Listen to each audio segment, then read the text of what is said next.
Let's start. The name of the project is logs. Let's see the project structure. Here, we have a main activity. And in the UI, we have activity_main.xml, which is the layout of main activity. Let's see the UI first. It's just a text view with Hello World text in it. Let's see the Java code.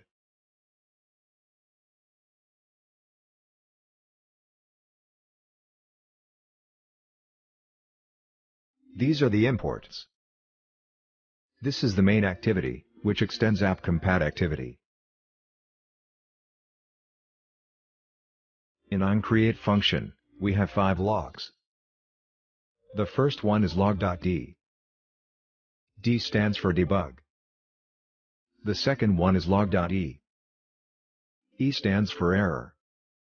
The third one is log.i. I stands for information. The fourth one is log.v. V stands for verbose. And the last one is log.w. W stands for warning. Let's run the app. So, we have installed and run the app. Now, let's open the logcat to see the logs. Here we go, you can see all the 5 logs printed in the logcat. The log.e is red in color. So that's it, that's how you can write logs in Java Android. Thanks for watching.